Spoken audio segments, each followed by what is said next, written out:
Maintenant, on va voir la présentation de Carole Bélanger, qui est étudiante à l'école de psychologie de l'Université de Laval.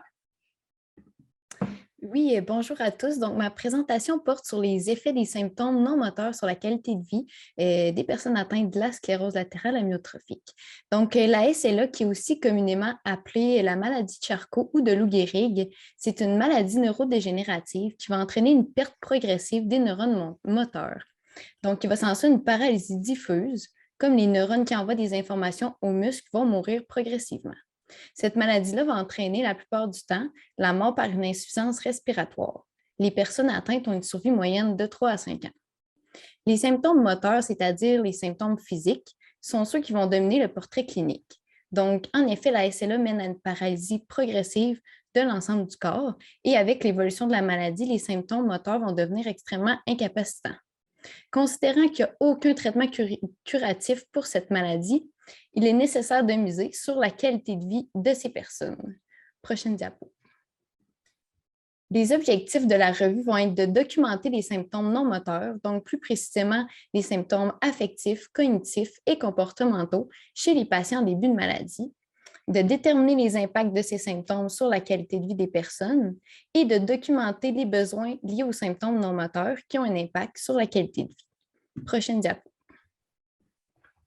Donc, pour la méthode, on a réalisé une revue de la portée ou plus communément appelée une scoping review.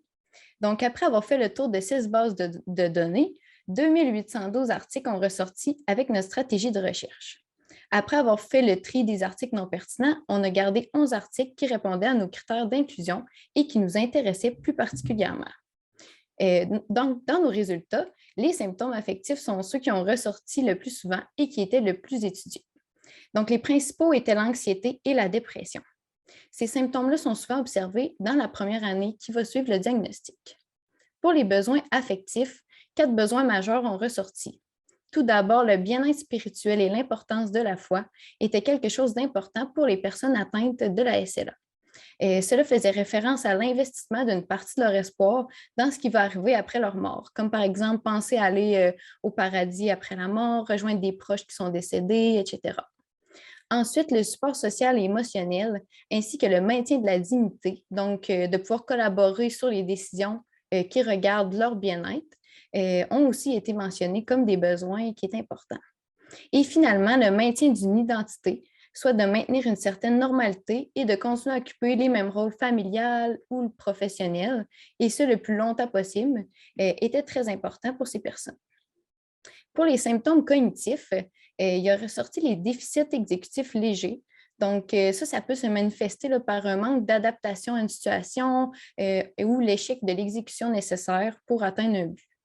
Également, il y a eu des déficits dans la mémoire verbale à long terme qui ont ressorti comme des symptômes cognitifs. Donc, ça fait vraiment référence à la difficulté à apprendre des nouveaux mots, des nouveaux noms de personnes, et aussi des déficits dans la cognition sociale. Donc, ce qui est plus précisément là, la théorie de l'esprit. Donc, ça va se manifester par une difficulté à se représenter les états mentaux d'autrui.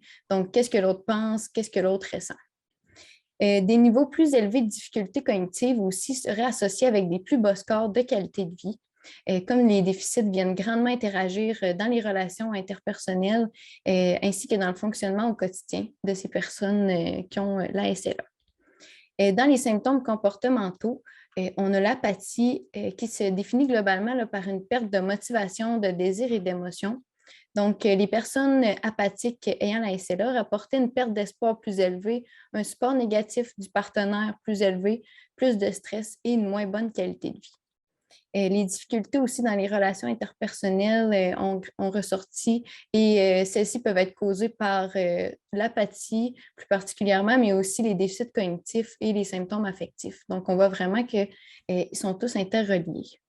Donc, dans les études qu'on a incluses dans notre revue, la qualité de vie n'était pas nécessairement reliée aux symptômes physiques de la SLA, mais plutôt aux symptômes non moteurs. On a observé dans quelques études même une stabilisation de la qualité de vie du patient et parfois une augmentation malgré la diminution de son état fonctionnel, donc de son état physique. Cependant, cela reste mitigé comme affirmation en raison des questionnaires utilisés qui varient d'une étude à l'autre. Donc, finalement, cette revue démontre qu'il y a un manque d'articles sur les effets des symptômes non moteurs sur la qualité de vie des personnes atteintes de la SLA, mais surtout concernant leurs besoins reliés à ces symptômes, et aussi que c'est important de les prendre en compte pour offrir une meilleure qualité de soins en soins palliatifs et de fin de vie, et ce, dès le diagnostic.